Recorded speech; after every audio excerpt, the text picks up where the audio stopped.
سلام د نن سهار د 9 بجو خبرونو ته مو زه سمیع الله امیني هرکلی وایم.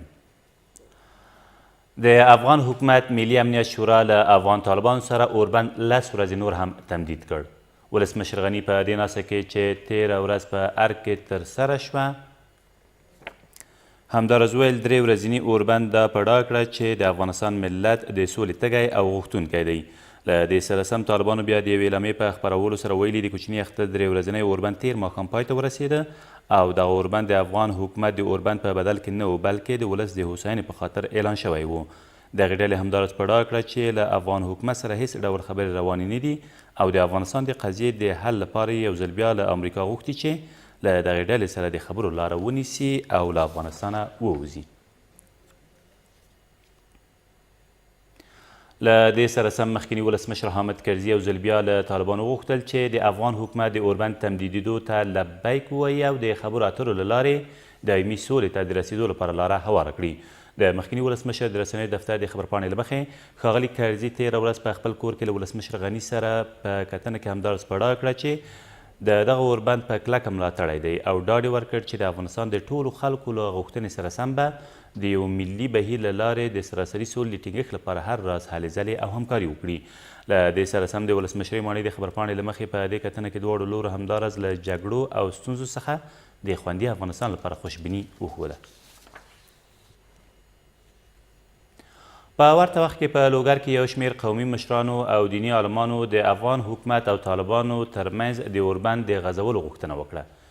دوی تېره ورځ په پلارم ښار کې په یوې ناستې کې همداراز له دواړو لورو وغوښتل چې په هېواد کې د تلپاتې سولې لپاره کوټلي ګامونه پورته کړي. دا په داسې حال کې ده چې د طالبانو 3 ورځنی اوربند تېر ماښام پای ته ورسېده خو افغان حکومت بیا دغه اوربند 10 ورځې نور هم وغځاوه. اوربند یعنی لمبه بنده وینه بهېدله بنده زړه او اویلا بنده وزل او زخمی کېدل بند. نو دا هغه نعمت چې الله تعالی جل جلاله په موږ او تاسې باندې نن پیرزو کړی ده او الله جل جلاله دې دا موږ ته دایم او قایم کړي او موږ به کوشش کوو په قومونو په کلي په کوڅو په هر چې به ګرځو او دغه خبره به موږ کوو چې دا اوربند په سوله بدل شي. ټولې دنیاوالو ته دا وایو چې یې امریکا یې روسا یې ایرانه یې پاکستانه یې تاجکستانه یې ازبکستانه ټولو همسایهګانو چې څومره کړي دي را سره درته یو به نسم درته جوړ به نسم پرېږدئ نور او په دې خپل کور کې م پرېږدئ چې دا خپل کور سره جوړ کړو افغانان چې دا خپل کور په خپله جوړ نه کړي خارجان یې نشي جوړولی. ولسمشر غني د پولیسو د خاص قطعاتو له منصوبینو سره د اختر مبارکۍ ترڅنګ هغوی ته د یوې میاشتې فوقالعاده تنخوا ورکړه هم منظور کړه.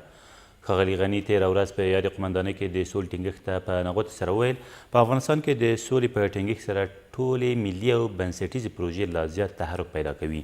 ولسمشر همداراز په ډاګه کړه چې سوله به د ملت د ارادې له قوت او د دولت له استحکامه تحقق ومومي ځکه موږ د سولې مدیریت وړتیا او جرأت لرو. او ولسمشر غني په شهید سردار محمد داود خان روغتون کې د افغان ځواکونو د ټپیانو پوښتنه وکړه او هغوی ته یې د اختر مبارکي وویله. ښاغلي غني د وسلوال پوځ ټپیانو ته په خطاب کې وویل د تاسو د درملنې او روغتیایي وضعیت د لا ښه والي په موخه له ټولو امکاناتو استفاده کیږي. د ولسمشرۍ ماڼۍ د خبرپاڼې له مخې د افغان ځواکونو دغو ټپیانو همداراز ولسمشر ته ډاډ ورکړ چې له بشپړې روغتیا وروسته به بیا هم د خپلو خلکو او وطن خدمت وکړي.